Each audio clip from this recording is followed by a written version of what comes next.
বৈষম্য বিরোধী যে আন্দোলন হলো, ছাত্র আন্দোলন, আদৌ কি বৈষম্য দূর হয়েছে?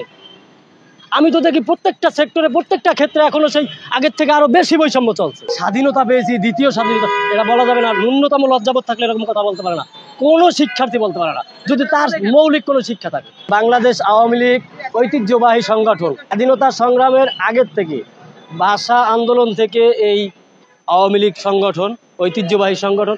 আমি চাই না যে এই সংগঠন নিষিদ্ধ। যদি ন্যূনতম কারো লজ্জাবোধ থাকে এরকম কথা বলবে না যে স্বাধীন করেছি, সংস্কারও করবে। যে বিভিন্ন গ্রাফিতি লেখছে, অনেক গ্রাফিতি আমি সাধুবাদ জানাই, কিন্তু এরকম গ্রাফিতি আমি সাধুবাদ জানাই না যারা লেখছে যে স্বাধীন করেছি, সংস্কারও করব।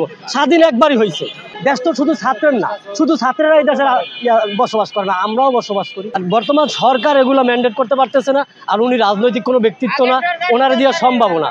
এখানে প্রয়োজন, খুবই জরুরি প্রয়োজন রাজনৈতিক ব্যক্তিত্বের। আমি আপনাদেরকে প্রশ্ন করতে চাই, বৈষম্য বিরোধী যে আন্দোলন হলো, ছাত্র আন্দোলন, আদৌ কি বৈষম্য দূর হয়েছে? আমি তো দেখি প্রত্যেকটা সেক্টরে, প্রত্যেকটা ক্ষেত্রে এখনো সেই আগের থেকে আরো বেশি বৈষম্য চলছে। আমরা জাতি হিসাবে খুবই খারাপ। আমাদের মতো এত অসভ্য জাতি আমি মনে হয় না যে বহির্বিশ্বে এরকম অসভ্য জাতি আছে। এটা হইলো আমাদের জাতীয়, এটা একটা জাতিগত একটা আমাদের সমস্যা আছে। এটা আগে নিরসন করতে হইব। যার যার স্থান থেকে তার ভালো হইতে হইব। আর বর্তমান সরকার এগুলো ম্যান্ডেট করতে পারতেছে না। আর উনি রাজনৈতিক কোনো ব্যক্তিত্ব না, ওনার দিয়ে সম্ভব না।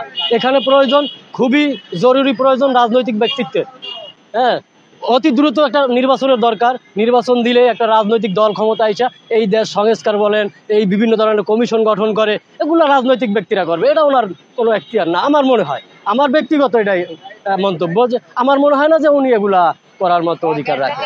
তারপর উনি হাত দিয়েছে, আমরা সাধুবাদ জানাই, কিন্তু উনি যে লম্বা একটা সময় নিতেছে, 2025 সালের ডিসেম্বর নাগাদ, আবার 26 সালের জুলাই নাগাদ বা জুন নাগাদ, এরকম হইলে তো চলবে না। উনি কি ছাত্র আন্ডারে চলবে, না উনি ওনার নিজস্ব গতিতে চলবে? একটা দেশের সরকার, রাষ্ট্রপ্রধান কি ওনার দায়িত্বে চলবে না আমার দায়িত্বে চলবে? আমার কথায় চলবে না ওনার কথায় চলবে?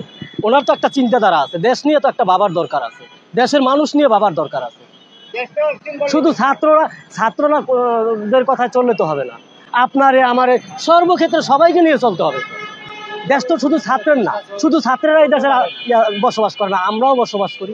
ছাত্ররা কারা? ছাত্ররা আমাদের সন্তান, আমাদের ভাই, আমাদের বাতিজা, এরাই তো ছাত্ররা। এই কথা যদি ন্যূনতম কারো লজ্জাবোধ থাকে এরকম কথা বলবে না যে স্বাধীন করেছি, সংস্কারও করবে। যে বিভিন্ন গ্রাফিতি লেখছে, অনেক গ্রাফিতি আমি সাধুবাদ জানাই, কিন্তু এরকম গ্রাফিতি আমি সাধুবাদ জানাই না যারা লেখছে যে স্বাধীন করেছি, সংস্কারও করব। স্বাধীন একবারই হয়েছে। স্বাধীন কাদের সাথে হইতে পারে? স্বাধীনতা পেয়েছি, দ্বিতীয় স্বাধীনতা, এটা বলা যাবে না। ন্যূনতম লজ্জাবোধ থাকলে এরকম কথা বলতে পারে না কোনো শিক্ষার্থী, বলতে পারে না যদি তার মৌলিক কোনো শিক্ষা থাকে। এগুলো বলে হলে তাদের খামখেয়ালিপনা। বর্তমানে তারা যা করে সবই খামখেয়ালিপনা। কোনটা আপনি দেখেন নিয়ন্ত্রণের ভিতরে আছে? আপনি আমার একটা সেক্টর দেখান যে এটা নিয়ন্ত্রণে আছে। নিম্ন স্তর থেকে উচ্চ পর্যায়ের যে কোনো সেক্টর আপনার বিশৃঙ্খলা, সন্ত্রাস, নৈরাজ্য, রাহাজানি প্রত্যেকটা ক্ষেত্রে চলতেছে। না এরকম ছিল না, না এরকম ছিল না। এই যে ডাকাতি, চুরি, সন্ত্রাসী, রাহাজানি, এটা ছিল না। বিভিন্ন দুর্নীতি করছে, বড় আমলারা করছে, আমরা অস্বীকার করবো না। আমি দুর্নীতি করছে আমলারা। শোনেন, উন্নতি করতে হইলে দুর্নীতি হবেই। যে কোনো রাষ্ট্রে উন্নত না হইলে দুর্নীতি হবে না। উন্নতি করতে পারলে দুর্নীতি হবেই। ওখানে বড় বড় মেগা প্রকল্প করছে, দুর্নীতি হয়েছে ওখানে। 1 কেজি চাল দিয়ে তো আপনার আধা কেজি কম দিয়ে দুর্নীতি করা যায় না। ওখানে হয়তো 1 মুঠ কম দিয়ে দুর্নীতি করা যায়। তো বড় বড় মেগা প্রকল্প করছে, দুর্নীতি করছে। দুর্নীতি যেমন করছে তাদের বিরুদ্ধে মামলা হয়েছে, অ্যারেস্ট হইতেছে, রিমান্ড হইতেছে।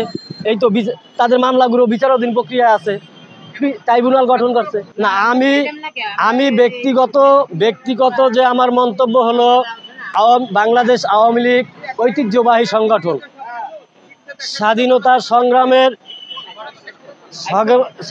সংগ্রামের আগের থেকে, ভাষা আন্দোলন থেকে এই আওয়ামী লীগ সংগঠন ঐতিহ্যবাহী সংগঠন। আমি চাই না যে এই সংগঠন নিষিদ্ধ হোক। ব্যক্তির অপরাধ থাকতে পারে, কিন্তু পুরো সংগঠনের অপরাধ না।